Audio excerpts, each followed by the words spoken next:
evening, everybody. How are you all doing? I hope you're well. Welcome to Question Time Live, episode 104. I'm going to start with a weather report. I think it's been absolutely mint here today.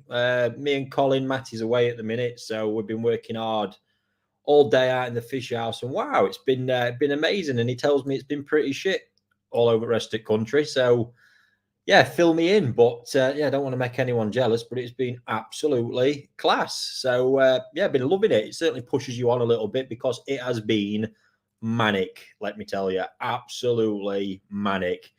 My head's fucking doing loops at minute constantly because I'm trying to get ponds organised, which brings us on to the first point. Got some very, very bad news for you all. Certainly potentially bad news for your wallets. Harvest time starting a bit earlier this year.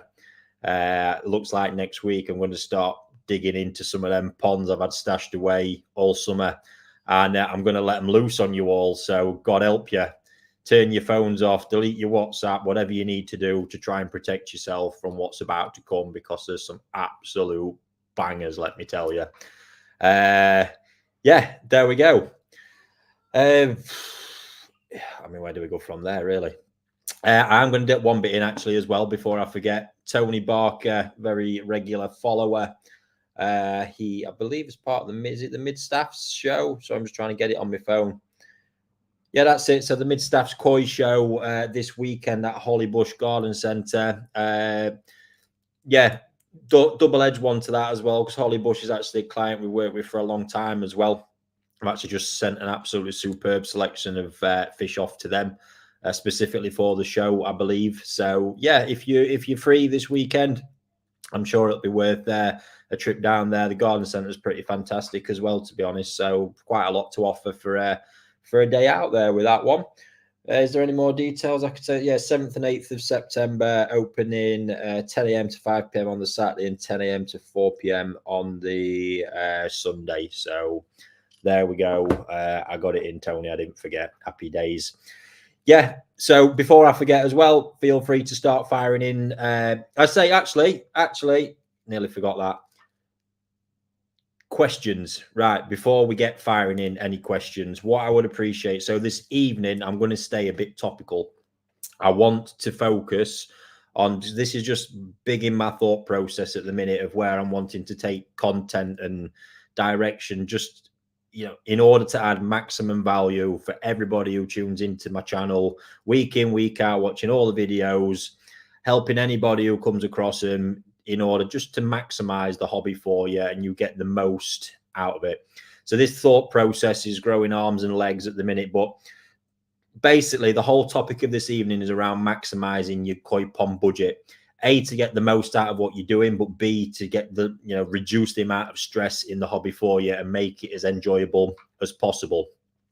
So if we can initially tailor any questions around that thought process, or as I get into it, feel free to pull me up on anything as we go along, and we'll steer the conversation that way. And I'd like to try and keep it on them topics, because I've got it split down into 3 things. I've actually even made some notes. That's how serious I'm taking this tonight. Kind of the system, whether it's a new or an existing system, thought processes around that. Food is just a big one wedged in there. You probably know where that part of the conversation's going to go, but it's, for me, a huge part of this. And then actually the fish, when it comes to buying the fish, what you can do, again, utilizing, maximizing your budget to get the most out of it. So yeah, just a certain caveat to that, what I'd like from you guys as well, at any point now or throughout question time, just a bit of feedback. I've had a lot of people reaching out recently through DMs and whatnot, and you guys, while it's been live as well, showing a lot of love and appreciation for what I've been doing with the channel, which I do thoroughly appreciate. But I'd just like to know a bit more from you. What do you want to see from the channel? We're working hard to try and diversify the content a little bit more. You've probably seen the Sakai video already, which I absolutely love, changing the production value and working on it. But it's, more importantly, if you guys don't tune in, it won't do anything. So, and this content is for you guys. So yeah, please let me know what it is that you would like to see that's maybe not there and you'd like to know more about. And, even what you'd like from Koi Wholesale, moving forwards, to see. We're trying to obviously work more closely with a few partners and bits and bobs, but fire it in. Any feedback you can give me. I'm a big boy, good or bad, get it whacked in there, and it will get dissected amongst the team, and genuinely try my best to see if it makes sense to do something with it. I think you get gathered by now. There's not much that I'm not willing to tackle. So get creative with that one. Richard, I love it. Fantastic. On another note, so I've honestly, today has been the mental stress. Again, I'm not wanting you to feel sorry for me trying to juggle this pond space around. For me, it's like mental torture, because all these ponds are fit. Honestly, I just don't. It comes to 1 minute, I'm like, right, come on, yeah, I'll get some out. Let's get some sold, and then it actually comes to doing it, and I just freeze. It absolutely kills me. I'm like, I could just do with leaving that one another month, see how it gets on. Crazy. So it's been absolutely mental torture. Hence, guys, no water this evening. This has been back with a vengeance this week. Absolutely class drink, by the way. It is. If anybody ever, and actually Ian's tuned in, Ian, if you actually want ever any chance of getting hold of that Shirotsuori you're so desperate for, couple of bottles of Midori, mate, and you might have half a chance, because that is my medicine. Midori and lemonade is absolutely fantastic. What a classic as well. That's just surprised me how many people haven't even heard of it as well. But mega. Oh, no. Right, that's actually another point, Nigel, as well. I'm glad you've touched on it.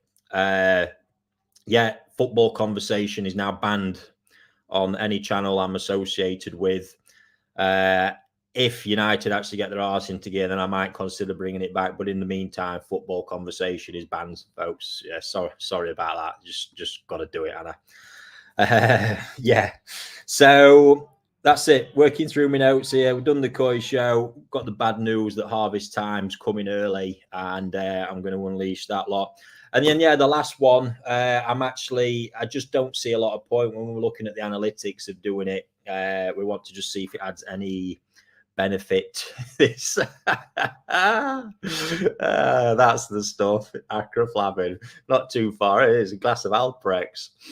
Brilliant. I've lost my thread there. We are contemplating the numbers and the kind of tuning and what we get from Facebook, to be honest, because we stream this out over YouTube and Facebook. It seems that a lot of the interaction does come the YouTube way. So just a warning that we are contemplating possibly letting the Facebook side of it go and actually keeping question time to a YouTube only show. We won't do anything before the end of the month, but just a heads up to you guys who tune in on Facebook, that you might need to head the YouTube direction, because I just think as a platform, it's just something I want to experiment with as well. But as a platform, probably the best place to keep it, and we'll keep some of the clips and bits and bobs for Facebook. There we go. Wow. Yeah. Other than that, I've got no fish pictures or anything tonight, because I'm not that well prepared. I think the notes were quite enough anyway. Would appreciate anybody watching in. If you are a regular tuning into the channel, but you're not subscribed over on YouTube, hitting subscribe, hitting that like, whatever platform you're on, helps these videos. And I would greatly appreciate you just taking a second to hit it.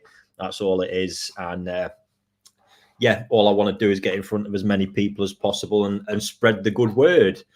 So tonight's topic, last one before I get Battle of the Breeders one.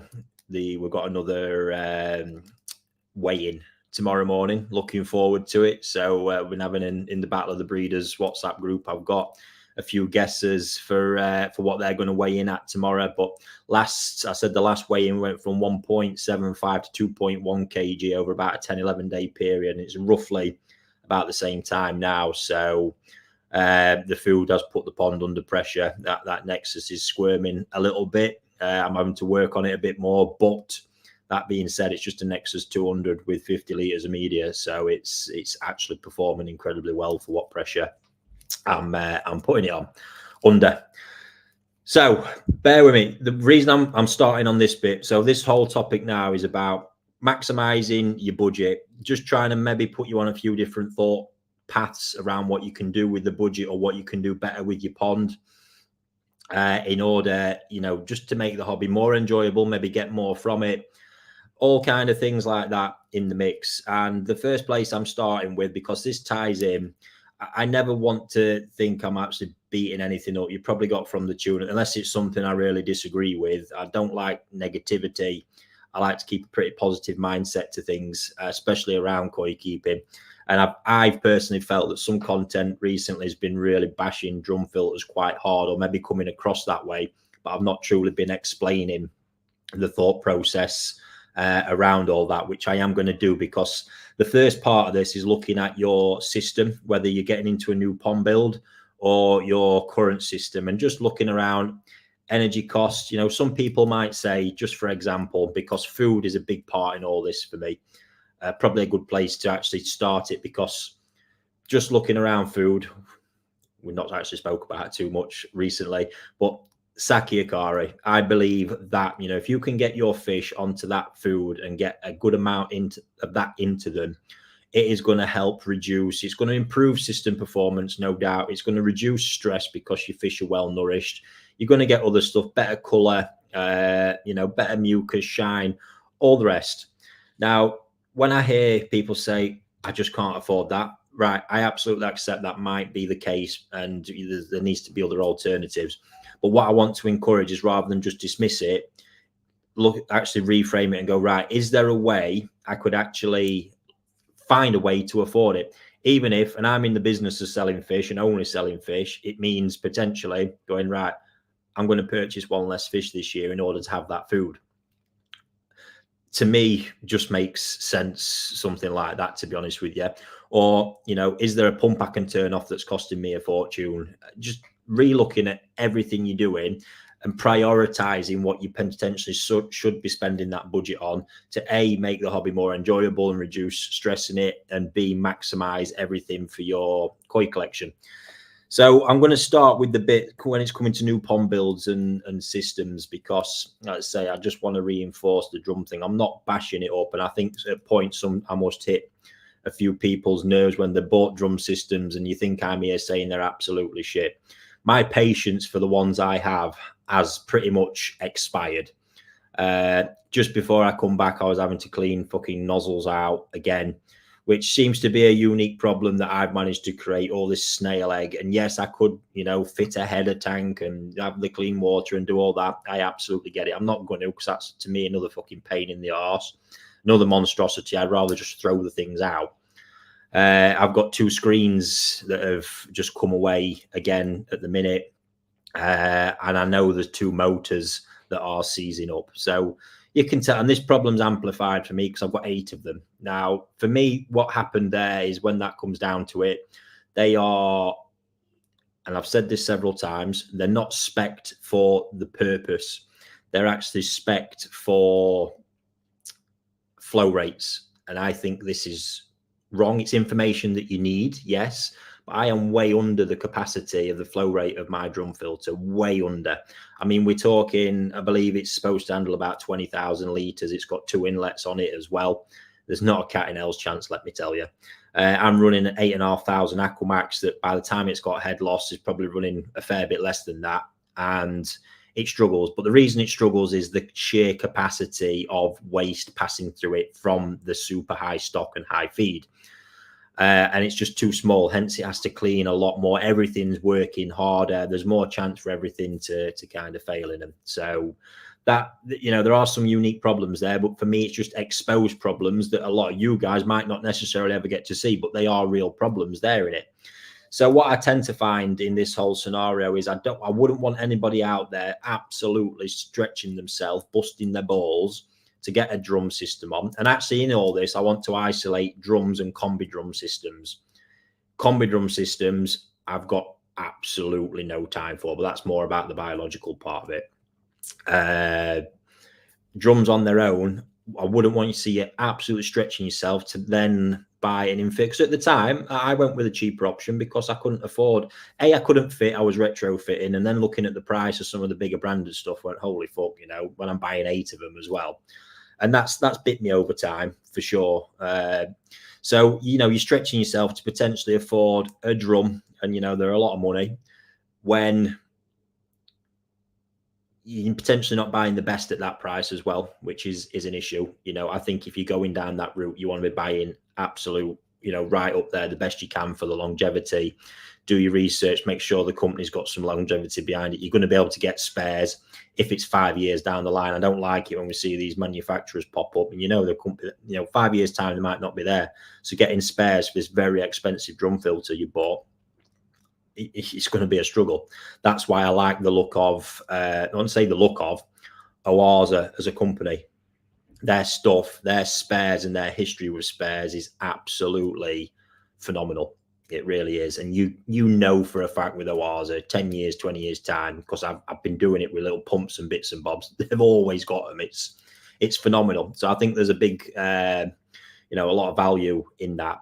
But yeah, if you wouldn't be stretching yourself, because if I jump now to the combi drum system straight away, I mean, I've been having a look. So, you know, it's not particularly a market leader, but a basic combi drum system looking like 2.5 to 3 grand. Yeah, I can't even see what Pond's that spec for. The bio chamber looks tiny. This shit really winds me up because it's a clear flaw. The way the air diffusers are built in them really fucking pisses me off, because all they do, these big air diffusers in the middle erupting, push all the K1 to one side that vigorously, it can't physically move properly. If K1 in a fluid bed isn't bubbling and you've got flat spots, it isn't performing as efficiently as it can do. It will still do something, but it's not performing as efficiently. So that's really important. The next thing for me is when we're looking at then the flow rates. So you're getting these drum units, these tiny fluid beds attached to this big drum that says, oh, you know, 2 inlets, you can pull 40,000 litres of water through that. Well, if you do that, the retention time will be as good as 0 through that biological filter. So its performance and its efficiency. And it's very important because I've said it several times, you know, biological filtration, especially, you know, a really efficient fluid bed, can consume particles down to 1 micron. They're a really important part in the whole ecosystem, the mechanical and biological side of the filtration. So, you know, if you're just wazzing water through there at that rate, you've got absolutely no hope. And I just look at the whole things and think that's just ridiculous. But that aside, you know, if you're at that point, you're looking at it and you're really stretching, I just want to stop and consider, because this is about priorities for me. And it's almost, you know, a point where you're looking and, you know, water clarity is the first thing that gets mentioned. I did a little TikTok about this. First thing someone jumped on, water clarity. Okay, now I get it. But what extremes are we at? You guys want to see your fish. Absolutely, it's your hobby. Pea green ponds can be quite fun if you like the surprise at the end of it and the stress of managing it. But bottom line is, for me, you want it clear. But I think we've created a culture that I see where you want water that's almost like not even got the single speck or blemish in it, just sheer obsession. I think if that's the kind of level you're at, you're better off not keeping koi and just having a water feature, in all honesty, because it's just not where it's at. If you've got a koi pond, you are going to have you're going to have bits in there. You know, admittedly, you don't want it a mess, but I now see people calling fines, seeing, you know, big chunky particles in the pond and calling it fines. And I think pond windows, that side view, have really changed and mixed this up as well. But fines from my days when we had to use, you know, filter wool to strip out, you know, hazy water, because they are that fine. You can barely see them. They just create a clouding. But I think the obsession around that drives this need. But let's not forget, prior to drum filters, there's generations of koi keepers out there who achieved this crystal clear water. People were revered for being able to, or creating that type of water, having a multi-bay, having a nexus, having whatever it is that they've got. Ultimately, it just comes down to how you set it up. It's achievable with them all. You can achieve that water with a nexus. I promise you. You've just got to set it up right. You know, you've got to get the flow through it correct. One of the biggest problems, in all honesty, with it, and just understand, you know, about how it works and how to get the best from it. Like with a multi-bay, you can achieve it. There's loads of hacks and tricks if you want to do it, where you can achieve that without needing to spend 2.5 grand on a drum filter. They have a place for me. I think if you are looking to intensively raise and you know you're going to be stocking heavy or even just feeding really heavy, yes, there's benefits. I think the big benefit for me is the sheer concept of it. But this is something else I'd like to encourage, like with backy showers, like with drums, look at the concept and not just the thing in front of you. So, showers, you don't need a big stainless steel vessel full of bacteria house media. What you need, you look at the concept, you look what works.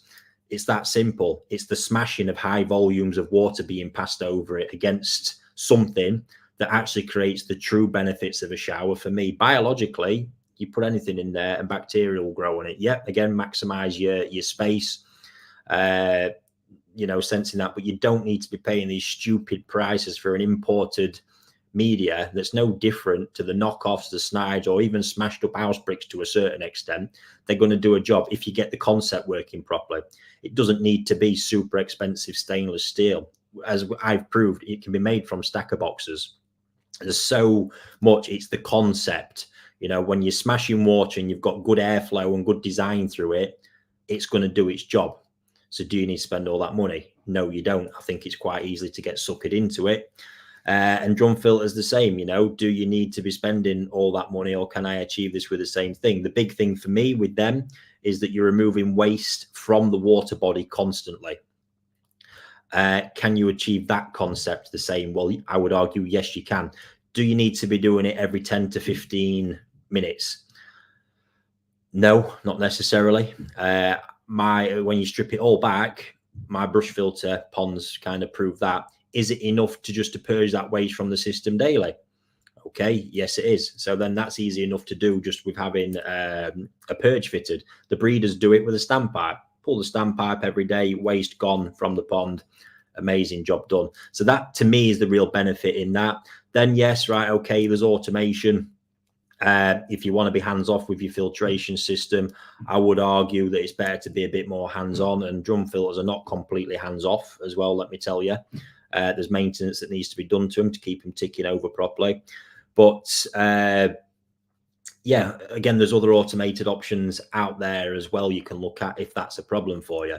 I did see, again, someone comment, much better for me now, I'm going away on holiday. Well, yeah, I get that, providing that it's working okay, because they can still go wrong. And if that goes wrong at that point, that's going to be a nightmare for you. So this is how I analyze everything. And then we just get back to the cost. So, $2.5 grand, then I go and look at what it costs for a Nexus these days. And, I don't know what size pond we're going to be talking about here, but pretty much almost like for like for a combi drum system, you can buy two Nexus 220s, whatever they're called these days. Straight away there, I'm looking at that and going thinking, well, I know what I'd do straight away. There's just no doubt for me that's where I'd be going down, because you've got two easies, two mechanical filters, and that's part of the problem I think with Nexuses, to be honest. I actually think the easy is so efficient at what it does. It's actually too small most of the time. If that was 3 or 4 times the size, which is not practical, I think you would have the ultimate mechanical filter. And it's showing. You've seen the Tempest. It's just like another version of it, and where people are at with them. So yeah, you're running two systems there, which would allow you to, in doing that, you'd be able to have a bigger turnover in your pond. So if you was running each bank of systems, say 2 drains, running each bank of systems, fitting a purge beforehand, I'd recommend that with any system regardless. Yeah, you're running, so each filter system independently is running at a turnover of once every 2 hours. But then what it would do is give you the capacity that running both at the same time is going to give you a total pond turnover of once an hour, which is just, I mean, for most people, that's crazy. It's just plenty enough. You've then got 2 biological chambers. So you've actually got the capacity for 400 litres of media altogether as well, which is fantastic. I should imagine most of these combi systems would have no fucking chance at all of getting that amount of media in from what I've seen of them.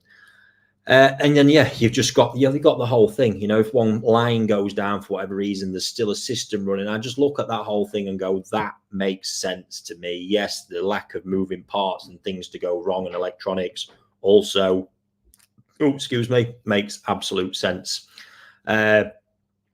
Yeah, and that's the way I just encourage people to look at it, because the big thing that all seems to come down to is water clarity, and it's like no other system is able to produce good water clarity. And trust me, they can. My brush chamber filtered ponds with my fluid bed, when I'm not absolutely hammering them with food, produce phenomenal water clarity. Particles, like I say, I think that's getting worse because of that. I say that side view and the windows gives you a different angle and you see it properly. But if you want absolutely no particles and bits in your water, don't keep koi, just get a water feature. And yeah, that's just what I'd encourage you to look at, to consider when you're in this whole pond design phase. Something else I've got here, moving on to, and I hope actually, sorry, now that just clarified the thought process with this, because what I don't like as well, and the reason I brought it up is I don't want to think I'm becoming part of this club and beating on them. You just get certain groups and cliques, and even some dealers who tend to be stuck up their own arses going, oh yeah, you need a drum. Yeah, you can't do it without a drum. And it just puts this, and then if there's koi keepers out there who genuinely that is just completely unaccessible and not happening, it can put people off getting into the hobby, and it just makes people feel like shit, and it's ridiculous because it's not completely essential. So that I just wanted to clarify it, because I do see a purpose for them. I am massively on the fence with when it gets to these new ponds with where I do and what I go with it. I just want, what I'm contemplating actually is getting one of the Oaza systems running on a current pond that I've got, where it could potentially go, and just to see, you know, how that performs over some time period, and if it can settle down some of the shit I've had to put up with these ones. But that big advice, if you find you're stretching yourself and you can't go for the top branded stuff that's got that stellar reputation like the Oaza, then I would genuinely probably look to stay away from it. I just don't think it's worth the hassle in the long run. And like I say, just look when you see something that you like or you think it's working. I think there was a phase where people often go like, oh, you know, wow, look at the fish in that pond, and look at the equipment around it and go, oh, well, if I get all that, I can possibly achieve that, because that's really not the case. You can have, what is it to say, all the gear and no idea. If you ain't got that knowledge anyway about how to do that, you're screwed. So I see Mr. Tate's in the house, and I'd heard he's not well, mate. So yeah, I hope whatever's going off, and if that's true, you're on the mend, buddy. Because yeah, I need people to be able to hurl abuse at every now and again, pal, and you're one of them. Keep me on my toes. So I hope you are doing all right, pal. Yeah, so then we get to running costs, and again, just looking at budgets and what you can do with the budgets that you've got. Now, for me, straight away, necessities, because I again see too many ponds completely overdone and over egged. So just some little things I kind of jotted down here. So again, coming back to it, you know, if you say, you know, sake's, you've got to buy food anyway, so you're only talking about the difference between sake and another food. Glad to hear it, Al. Really am, mate. I'll tell you what, if you're about, I'll phone you for a catch up after. So if you get a random number, I've actually changed my number because Colin, my new sales manager's got my old phone. Answer it. It's not a dodgy sales call, mate. I'm certainly not trying to sell you out. Yeah. You know, so you're talking about that difference. Can I nick some savings somewhere in my system? And I just look at other things like showers. Is a shower essential? Well, if you've got a good submerged filter system, and my core system would always be based around having a fluid bed. Do you need a shower? No. You know, you've got another pump there running away that's going to cost you X amount per year, depending on how efficient that pump is, for example. So would I, if it came to it, if I had a good core system, if it came to it and I had a choice between running a shower and being able to afford better food, I'd go with a better food. Absolutely everywhere. And if you just see, again, I'm just sharing thought process on this, because in that scenario, I think the pros and cons, the pros of having the better food are going to far outweigh that of having the shower filter, bearing in mind you've got a good core system running anyway. And that's why I say that core system, very, very important. If you've got a shit system and it needs help, then you might have no choice. Other little things like, you know, pumps. Are you using crazy? There's still a lot of them out there in circulation, pumps that are super expensive to run. I've just fitted a new Awaza Aquamax Eco 7000 now, which replaced a 6000. 5 watts saving in the running cost, which is great. I think there's slightly better head height performance from, if I remember that right, from what I was told. Plus, I'm getting another 1,000 litres of extra flow. Win, win, win all round there. Yeah, the 5 watts of saving, it's not going to be wild, but I've got that extra 1,000 litres. So to me, that was kind of well worth that. Would I swap them all out? No, not right now, because I've got other things to spend my money on. But certainly looking at it, because, you know, that extra bit of flow makes sense. It really does. But, you know, if you've got big juicy pumps out there, and there are a lot of them, and what I'd also recommend as well is actually getting a kind of like these cheap watt meters and stuff you can pick up to actually see what your pump's running at versus what it says on the box. Because I do know a lot of the cheap pumps out there that claim to be low wattage don't actually end up running that way and be costing you a hell of a lot more than what you think they will be. And I know I'm bigging them up a lot tonight, but it's one of the brands that, from all my decades of experience, I truly believe in. Awaza pumps absolutely smash it, nail, and deliver what they say they're going to deliver. And reliability is just absolutely mega. So, yeah, that's just things where you can nick little savings here and there as well. So, you know, all them things, I would, in this case, be prioritizing looking to get the best diet into my fish as I can and not wasting anything. Skimmer lines are just another one. I've seen ponds. This blows my mind at times. I mean, fair play if you're just looking at it as another thing, but skimmers fitted to ponds that are indoors. Yeah, please tell me what I'm missing with that one. It blows my mind. But do you need a skimmer line running? You know, what's the point of it? What have you got going on? Potentially it's another pump, it's another this. Don't, even in your initial pond build, you know, seriously consider it before you go wasting all that money on equipment that could potentially go to buying more efficient pumps. You know, so rather than sacrificing on the pump quality, you know, you scrap one because you scrap that line and put the money into very better equipment first time round. Everything like that, because most of the time it's just not essential.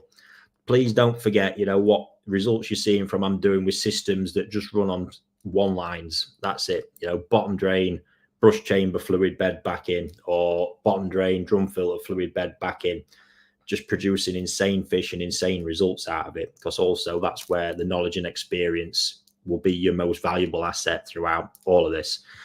Hope you're actually making sense so far. If I'm not, please do tell me, because, you know, me brain dumping on you a lot, it could be quite hard to keep track of. But yeah, that's so far thought processes there. Let me see what else I've got in my little notes here. Right, coming on to the big one now, and this is where, yeah, again, really ties into saying, you know, what equipment do you need?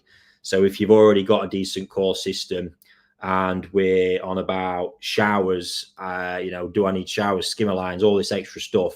The one bit, and I'm not gonna, this is me now where I'm at. I think as a koi keeper, to enhance your hobby, minimize stress, and get the most from it for you and for the koi as well. This is really important for them. We need heat, guys. I think we're at the point now where, and I'm talking from a UK perspective, the summer's just shit. It's too unreliable. You cannot get, and I've seen this as well, you know, since I've been speaking about the concept of summer heating versus winter heating. And this is where I'm at with this right now, to be honest with you. But we'll get into it a bit more. The whole summer heating thing and just giving stability. This is the big thing. You can do nothing when your system is just exposed to the elements as it is now. Heating before was so incredibly, and actually, just before I carry on, if Richard's still tuned in, Richard, pop me that information in that you sent me in a message, mate, about the running costs of your heat pump. All these things with recurring parasite problems and you know, nitrite water problems, trust me, you will solve a lot of them if you can give your system some stability. Can't forget, koi, they love it. The bacteria in your filter, it's a living ecosystem. And when that temperature's swinging up, down, and it's warm for 2 days, then it drops off again, and it never really gets to the temperatures anyway where stuff hits its optimum, you're always going to be fighting against it. and all the stress elements and everything that it causes, you look at generally what you are spending, and this is all based around heat pumps, by the way, this conversation. When you look at what you're spending on medication, and that's actually the point Richard, he took the advice I've been speaking about, he's put a heat pump on a big pond down in Cornwall, and now through the running costs of heating in summer as well, this is what I'm mainly talking about, when the output, I don't know a lot about heat pumps, the technical side of them, but what I do know is the efficiency ratio is a lot better in summer. Obviously, when the air's warmer, it makes sense. The costs just seem negligible, and the unit prices seem to be plummeting as well, which is fantastic. So to me, it just seems like now an essential piece of equipment to have. And you look at the costs of it and what he said, and he literally believes that Marcus there, look, yeah, amazing. That he has saved more by having the heating in what he basically the cost of the fluke treatment is only had to treat for flukes once this year versus low, obviously on an ongoing basis last year. So the offset of treatment versus running costs is quids in, and it's less stress. There we go. Look, Steve didn't get above 17 this year. That is just mental, because unless you're hitting 20 or above, the fun stuff's not even happening. And trust me as well, from that side of the hobby, there is nothing more enjoyable than raising coil. I mean, everyone will get something different, but I've seen it. This is why the Tosai side of the hobby thrives in the UK, because there's nothing more enjoyable than raising fish. It really is amazing. And just to get them, absolutely peak, stable, thriving, all the rest of it, you're absolutely winning. I'll just bear with me. Look, Richard, he sent me it here on WhatsApp.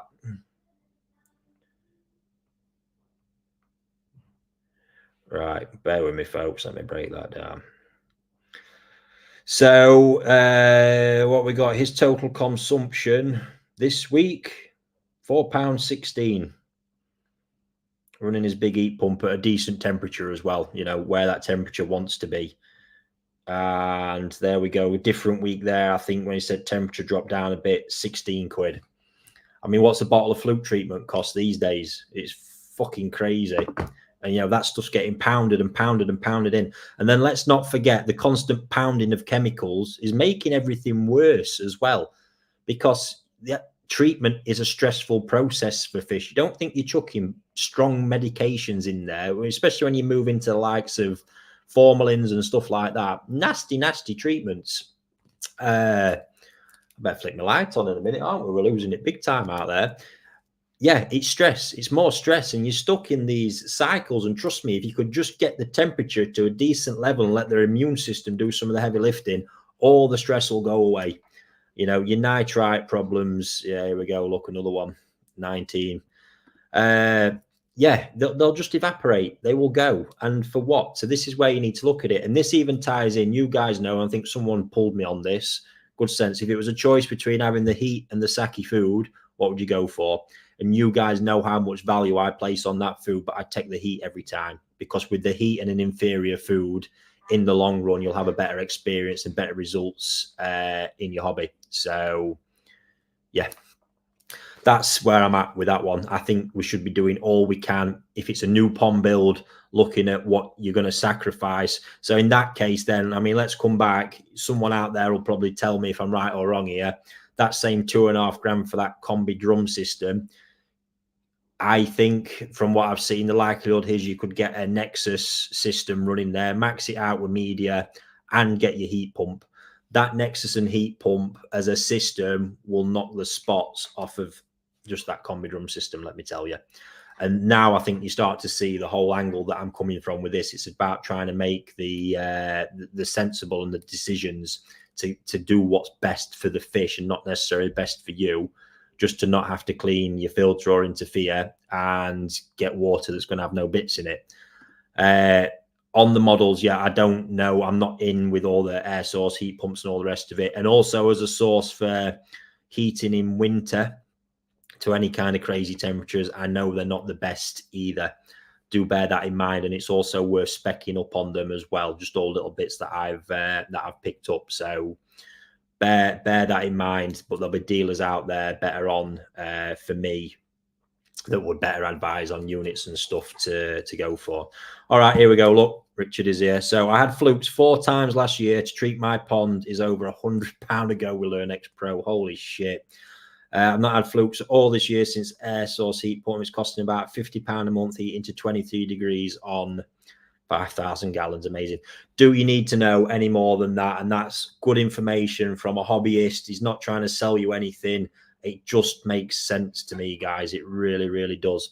And trust me, when you've got them fish thriving, growing at the kind of rates that they can, you know, what I do is achievable for all of you watching this. You just need the right tools and need to make the right decisions on the system setup.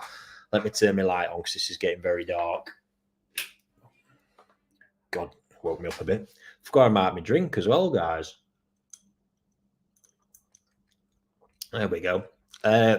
So yeah, rant over with that one, really. Again, hope you just see, you know, the intention of the thought process. I'm trying to get in sync with that one, but I think getting this heat now, we're just at a point is absolutely paramount. Because not only that, you know, if you want to raise koi, it's never been a question. You need it if you want to raise them really, really well. Yeah, it's a shit like that one, isn't it? I'm not enjoying that, actually. Let's turn that one off and put the room light on. Bear with us, folks.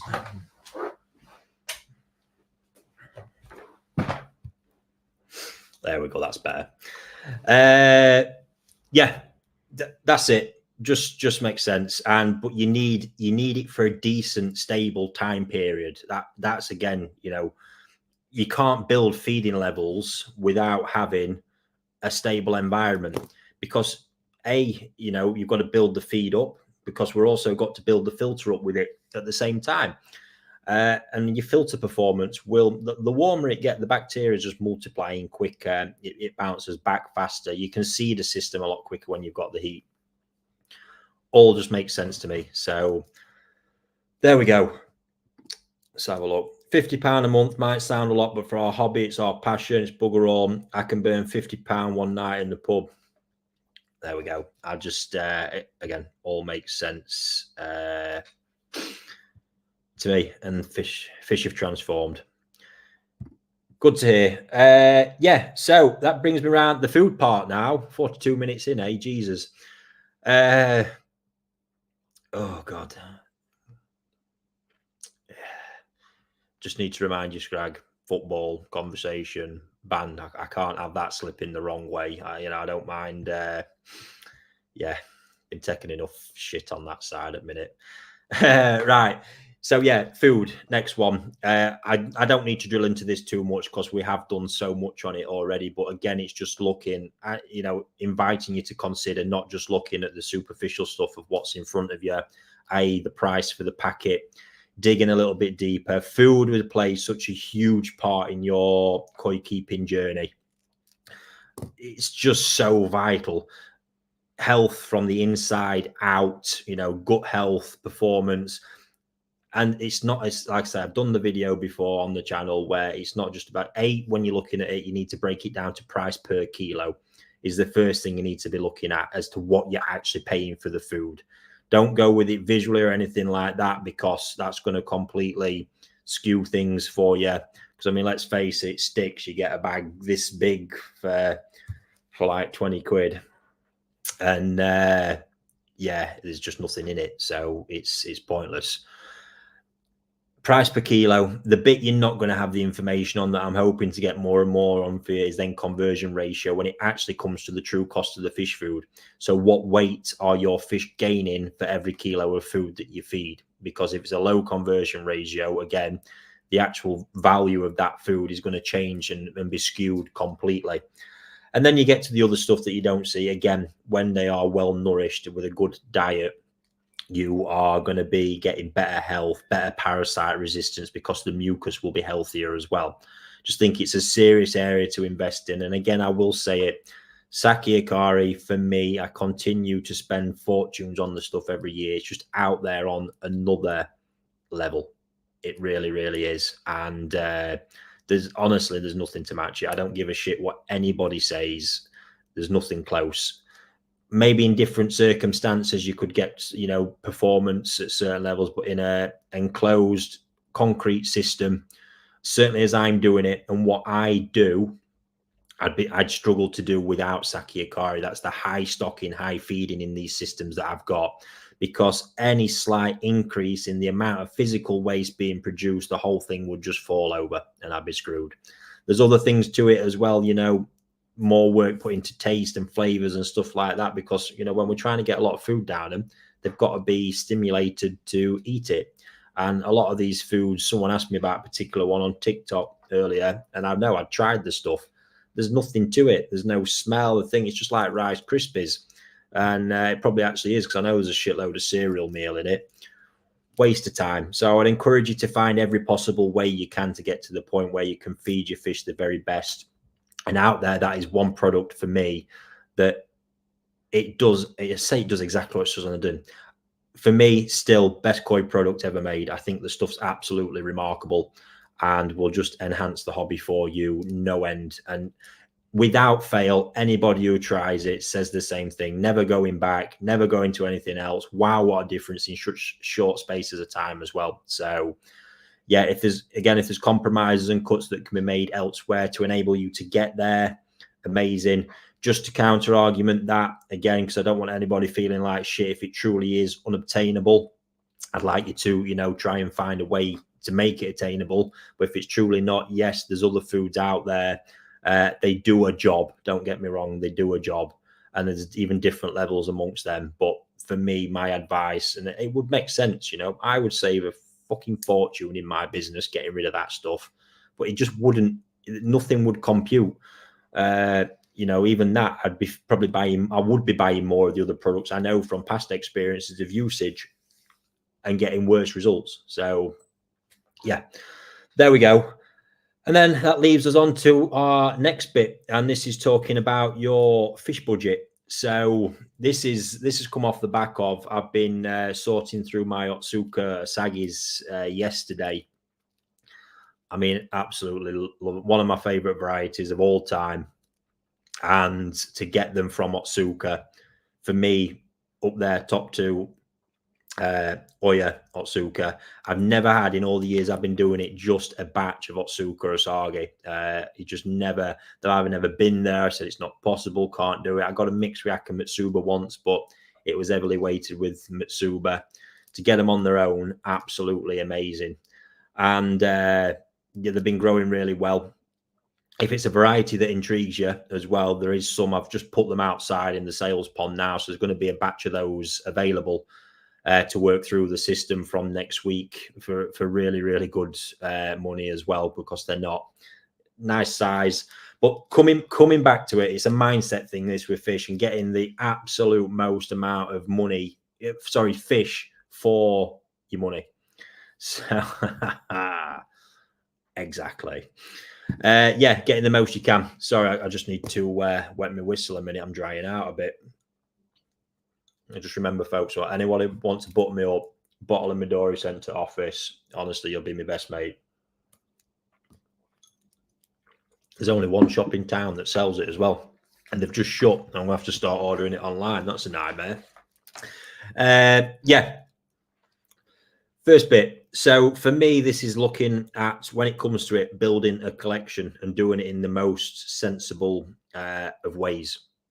Now, this for me, my favorite game to play across all varieties is my personal game I have every year of Beat the Breeder. And it's through my understanding of, what these breeders are potentially letting go, where to go, all the rest of it, yada, yada, yada, is, what can I get that I will potentially produce something that I will take back to them, show them the picture and go, ha, and upset them to the point where they won't sell me any more fish. No, that aside, it's for that personal satisfaction of being able to raise something that hasn't cost an absolute fortune in the first place, or that they potentially missed, and finding it and then raising it properly. That to me is just, yeah, amazing. Nice.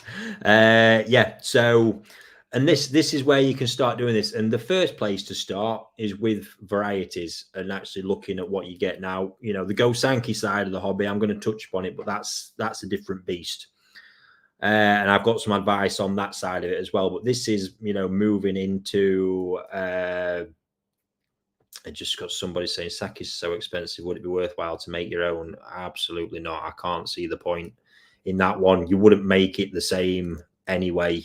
Like I say, the Ikari germ in there is patented. Yeah, there we go. So, yeah, varieties that you're looking at. Go Sankey is a challenge. You know, it's in Japan, the whole hobby hangs around Go Sankey. It's mental. But don't get me wrong, the non-Go Sankey stuff's gone mental in recent years. But there's certain varieties just by default you can have major wins with. Asagi being the one, which is where I'm going to start. Yeah, crazy. That is a variety that even the breeder, Otsuka, admitted in an article that we did that he doesn't know. He could be letting a potential show winner go. Why? Well, as much as we can, you know, we can tell certain things, refine certain things, and predict, you know, through experience of selecting them, ultimately, we do not know how. So I'm selecting them. Even the ones that show no Benny can get Benny come through. But my general criteria is, once I've assessed the quality, is can I just see a bit of Benny somewhere? Now, there's no guarantee it is going to come through, but it's an indicator that it's there and has the potential to come through. So just in how that Benny develops and comes through is the difference between. So you could pick one of them. Say these little ones I've got. Majority of them, as they are, the ones that aren't showing a lot of color but really nice quality, you might pick up in a retailer for 40 or 50 quid. Awesome. You grow it on, the Benny comes really good, you get it to a nice size. Instantly there, if you get, you know, it's good scalation in the back and you've got the Benny, you could have a fish that will tenfold in its potential value within a season.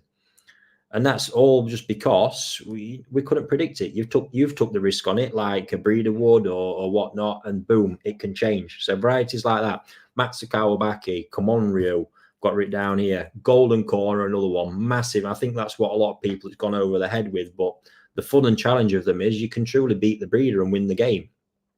The Shunku, the Saito ones that have just come out, again, I think, you know, some people miss my fascination with a variety like that at times, because I know what could potentially happen. You know, they have got a saggy blood. The coloration is going to develop over time, and there's a good chance I can win that game as well. Not only is it good fun, you know, it makes sense from a business perspective, being honest about it. You know, you get something come really good and it becomes valuable. And it's cool going to buy that off a breeder, just bonkers. You're not going to be able to do it when they've come good, because then the breeder does the same thing. He's cashing in on the ones that have come good. He's just got more numbers of them and less risk tied up, because he's not paid for them, he's produced them. So yeah, looking for varieties like that for a start would enable you to build a really good collection. Potentially, you've got to take some risk, and it's not all going to end up going to plan, but you'll learn a lot and have a lot of fun along the way as well. And that's the bit in all this you can't miss, is how much you would learn along that journey. Next bit I've got here is making sensible compromises. And this is where I see so many people really go down, you know, the wrong paths. So, man, loving it. Yeah, I'll be a recovering alcoholic by end of year. Sensible compromises. So, and there's three things I've written down here: breeder, gender, pattern. I still see so many, and there's a certain price element I see to this. It's a lot of, and even a certain collective group of hobbyists it seems to hit as well. One where sometimes the eye doesn't match the pocket, or they think their eye and knowledge doesn't match the pocket. I don't really buy into it, but basically, you know, if you've got a budget of, let's just mark 500 quid, a round number, and you're trying to buy a Dainichi fish, you need to adjust that expectation. Trust me, because if you're just going to be full of the wrong compromises at that. I mean, don't get me wrong. What you would get is it's pattern you're going to fall massively, massively short on. And to be honest, even there, you might be making compromises over, its potential body and growth in it, but you ain't going to be getting a lot all said and done for that price point. However, you flip that on its head, you go £500 at the likes of Hoshikin, all of a sudden you're going to be getting closer, nice skin, both there in that instance. Danichi, Hoshikin, you're going to get nice skin. There's genetics there, yes, in both, but then what you're going to do is Hoshikin, you've got more getting the good body and a really decent pattern. Danichi, that pattern just going to go clean out the window unless you've got some dealer selling stuff off at some crazy losses. In the general market as I know it, that's just not going to happen. It's not realistic. And what's more important? Well, I'd be more focused on building the quality of the collection rather than the place that they came from. So in that choice, I'd be making the Hoshikin pick. Gender, we know this one big time. I've been saying it for too long now. Trying to fit female then. So let's up that budget. All of a sudden you've got £1,000 to spend, because this is this £1,000 to £2,000 a fascinating price bracket. And I know a lot will be watching this going, the thought of that's fucking mental anyway. And it is. I know it's a lot of money, but in the koi world that I exist in and know of, it's not. And that's just being completely blunt and honest about it. It's not. Yet all of a sudden, people have that kind of budget to spend and think they've got an open market to go and buy what the hell they want, like they're a player. That's not reality, because in that world out there in Japan, it's small fry still, So, and it's more this targeted at this kind of level, because all of a sudden I see people expecting to get top breeder, female, Nisai, 50-55 cm, and get a pattern to it as well for like 1,500 quid, £2,000. Let me tell you, somewhere in that package is either somebody losing a load of money or shitloads of compromises being made somewhere. That I can promise you. So in that instance, again, the best thing to go for there is dropping the gender part. Look male, because generally there's going to be, I'd say, a 50 to 70% saving, because an equivalent quality female, a lot of farms still can be 3 times the cost of equivalent quality female fish. And why not? I've proved it, and you're going to see the full results of it soon enough as well, that what you can do with male fish. My male pond collection, fish in there that I'm expecting to be over 70 centimeters now at 3.5 years old. Just phenomenal, with phenomenal body, phenomenal quality, and there's no compromises there. They've got skin, body, pattern, they've got the lot. And that collection, I mean, I wouldn't have been talking about it if I'd had to buy all them as guaranteed female or whatever it was. I just took the risk unsexed. Yes, a lot turned out to be male. There we go. But all that bit aside, that's just the reality. You will max your budget out far more. And then pattern is where the other bit comes into it. And this is the hardest bit, because so many people, it's natural. It's the part where your eye is naturally drawn to. The pattern, it's the appealing part. In all reality, the pattern is the bit that adds, it's the bit that really dictates the value in the end of it. At any farm, no matter where it is, Sakai, body and skin is such a consistent trait. Nearly every fish that's generally on sale there will have those characteristics to some degree. The pattern is the bit where it all changes. And again, this is going to be a steer of content moving forward, is just how important pattern is and what role it plays. But a lot of it, when it's done, especially when you're new to the hobby or whatever it is, the appeal of pattern means that everything else goes out the window. But what you can end up doing there is spending money on fish that don't have any longevity. Because when you miss the quality aspects of it and just go for the pattern, that can be a fish that goes to shit if you're not careful. 3 months, 6 months, a year, 2 years, whatever it is. And depending on the cost, you're going to want that fish for a certain amount of time. So if you've gone balls deep in a fish and it only lasts you 6 months because you've sacrificed all the other aspects to get the pattern, to me doesn't make sense, because you're just going to be buying a new one. And if you're stuck in that cycle, it's going to cost you a fortune and lead to a load of disappointment. So unfortunately, one of the bigger compromises in all that at times is the pattern side of it. If you ease back on your requirements there and stay focused on the quality and the body, over time, you're probably going to build a more, you're going to get more longevity out of your collection. You're probably going to be a lot happier that things progress and develop, and just investing in that knowledge and learning about those things more is going to pay you back big time in the long run. And then the last one, and this is something I think I've only spoke about it once. It might have been on one of the podcasts, to be fair, but it's just looking at your buying pattern as well. So I'm going to stick with that £500 budget, which, you may be deciding, right, £500, I'm going to buy one fish this year for £500. I'm going to toe sai. Fantastic. I would actually encourage you to start thinking differently about that. And rather than go the £500 in the one fish, actually considering taking that £500 and buying 2 or 3 fish, or even buying 5 fish, raising all of those fish, especially if we're talking toe sai here, raising them all and giving yourself a bit of an insurance policy, because A, you'll learn a lot more from it. B, you'll learn faster because you're going to be failing more and you're just going to pick stuff up. Trust me. C, it is kind of like self-insuring, because out of those 5, providing you know a little bit and you've got a bit of experience, or even without, chances are if you come from a decent dealer, from decent breeders, you're going to end up with at least one good one. 4 other fish will hold some value. Even in the second-hand marketplace, they'll hold some value that you can potentially sell those fish on, move them on, recuperate some cost. You might, even if you do really well, be cost neutral at the end of it as well. So the fish you've actually retained in your collection has been paid for by those other 4 if we've done 5 fish. And like I say, your knowledge is going to have gained, so much. It's going to have grown so much quicker than just doing that one fish per year and seeing what happens. Plus, I think people then become too invested in that one fish, that even when it starts going the wrong way a little bit, and this is really, I'm talking about building a collection. You have to refine this, get out the weeds every now and again. At that point, I say you're too committed. So even when it's, not quite there at that quality level, you're more reluctant to give it a bit more time for something that probably won't ever fix, or stay committed and keep it in your pond because, you've gone so balls deep in it. And I just think, split the risk.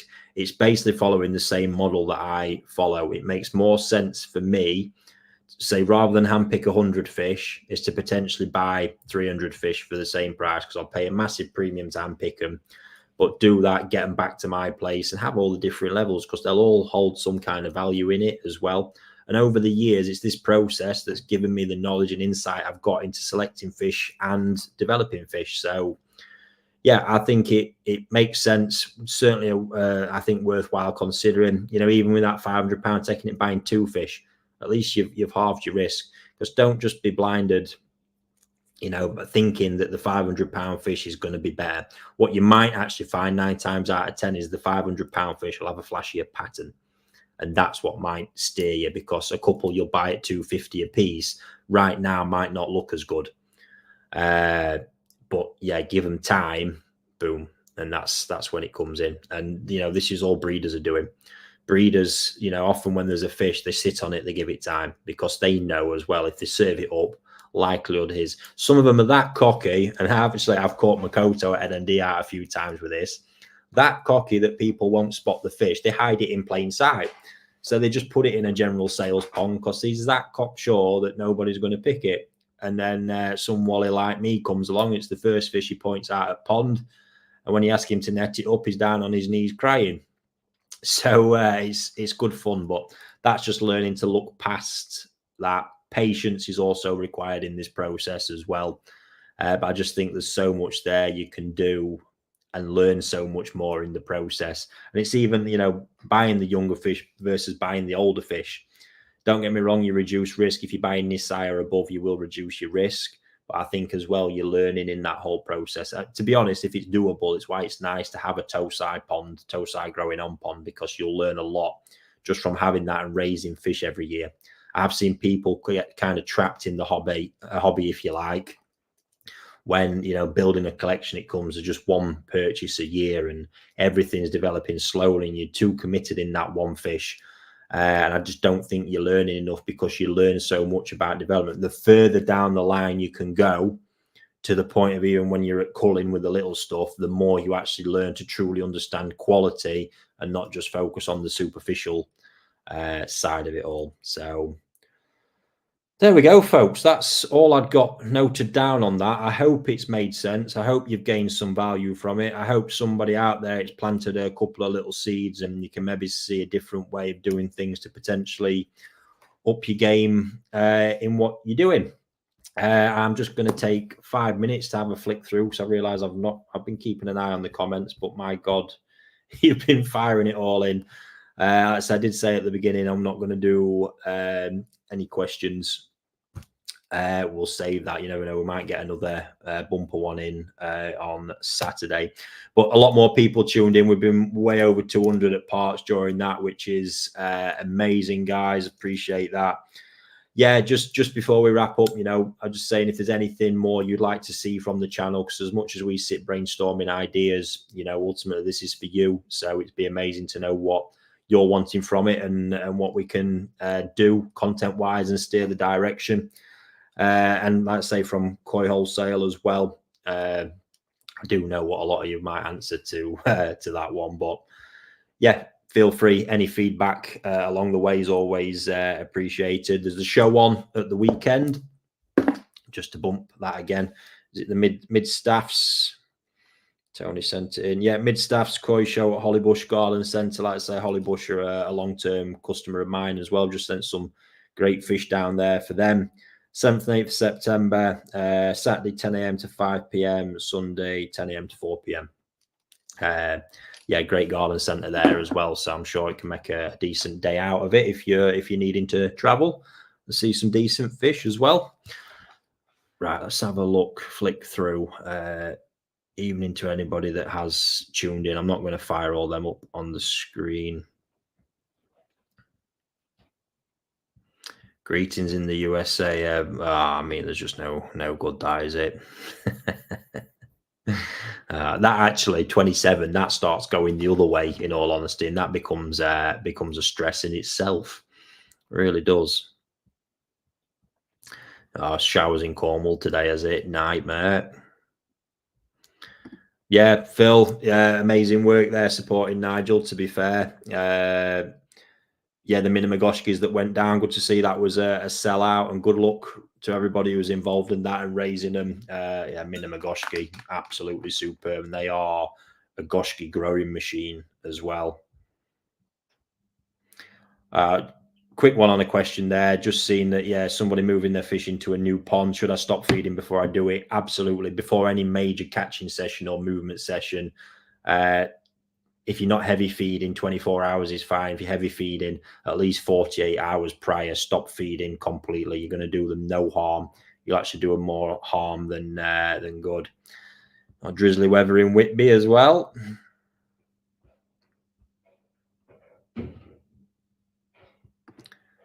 There we go. I like nice koi and feed them sake, Akari. Thanks to your advice with great results. Is there any way to be economic? Hopefully you pick something up from what we've discussed tonight. God, you have been busy, guys, haven't you? We'd like to see more on the website. Yeah, that is a good point. That is something we are discussing. It's just, you can imagine the time of us doing it ourselves. It's a crazy one, but it's something that's a big topic for discussion at the minute. Yeah, no, obviously the events. So the facility is not built, and to be honest, I mean, we think last year's Battle of the Breeders, we had around 300 people turn up. Koi Wholesale's facilities are not built for that in the slightest, and it would be a bit too much. We couldn't even handle the traffic from it. So that's something that's not going to happen. But we have the events, and we are going to look to see what we can do more of in that respect. Like Battle of the Breeders coming up on the 29th, like I say, getting close to getting details for that out soon. And yeah, that's the way that hopefully we can consolidate something in, and we are actually looking to put more of a spread on other fish. Hence, I say I'm going to start harvesting ponds next week earlier than planned. For that very reason, really, I'm going to look to get as many of them fish out, even if you just want to come along and see some of the quality of those fish you're watching the videos in the flesh. Yeah, I think that's the best way we can interact with the amount of people as well at the minute, in all honesty. Yeah, sorry, folks, for all questions. I'm probably going to tie it up and leave it at that, to be honest with you, because my throat's drying out, and I need to get that Nectar finished and go and get something to eat. But yeah, nice to see people getting heat pump deliveries. I think that's the biggest takeaway from all this evening, to be honest with you, is, you know, if you haven't got that heat and temperature control, try and make it, and you're finding the hobby stressful. That's probably the bit I missed as well. If you're breezing through it, happy days. But if you're finding it stressful and you're not achieving what you want, and you've got recurring repetitive problems, I think there potentially sits a massive solution for you.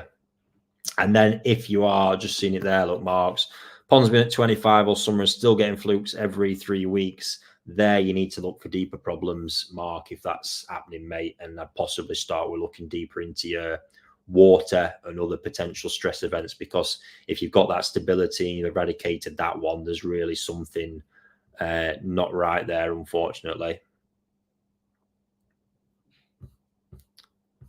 Just see if we've got any quick other standout ones before I sign off.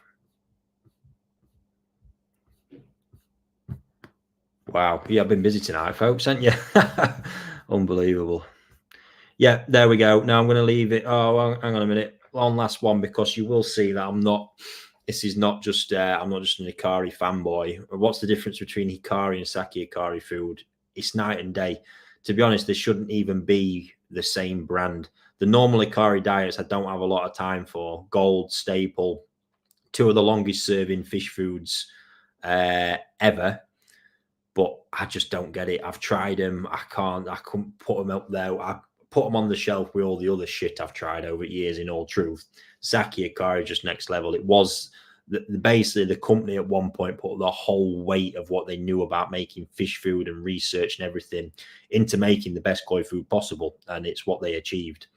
So yeah, they are worlds apart, and there's loads of foods I probably would pick over the normal Hikari diets, in all honesty. Sorry, there's one more thing, because I've just seen someone say they've DM'd me a question, guys. The amount I'm getting is getting way out of control. I love it. I love hearing from people, but I can't give. It was kind of just had to go with a default line now. I've got no time to give one-on-one advice.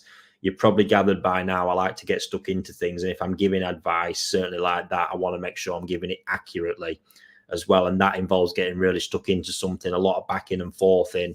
And I just haven't got the time to do it, unfortunately. So, yeah, feel free if you want any advice. I'm happy to, even if you want to come on here and do a one-on-one session and work through a problem. And then that way everybody gets to learn from it as well at the same time. I'm more than happy to do that. But yeah, one-on-one, folks, if you do RDM me for that kind of stuff, you're just going to get a generic response at the minute, unfortunately, because it's just yeah, not possible. But feel free to tune in on here on the Saturdays if we get time to do it. And yeah, in most episodes, we're working through a lot of questions and getting into them. But like I say, if you really want to drill into a problem, happy for you to come on. And then that way we all get to share in what knowledge can be gained from it. So there we go. Thank you to everybody who has tuned in this evening. Say great numbers again. I hope this has been a useful episode. Probably going to look to get this reposted on the channel as well. So quite weird. The lives, just the traffic compared with the normal videos is bonkers. So you might have noticed we've been working through and actually farming some of the clips out. So, you know, using some of the AI software now, managing to pinpoint it and actually get some more specific bits in there that we're going to keep building up. And I hope you're liking the AI thumbnails as well. That's quite good fun. Sorry, yeah, Scott, if anything about purchasing, that gets directed in because the team pick that up and deal with it, mate. So that's absolutely cool. And like I say, if we do want advice and you want to get a bit more one-to-one, it's not different. It's not scary getting on camera. Honestly, nobody cares. But we will all have a good time and hopefully learn a lot from it. So other than that, yeah, thanks very much for tuned in, and I will hopefully catch you all next week or maybe at the weekend. Who knows? Depends if the wife's at work. Other than that, enjoy the rest of your evening, and yeah, stay tuned for getting bombarded with all these epic fish. Cheers, folks.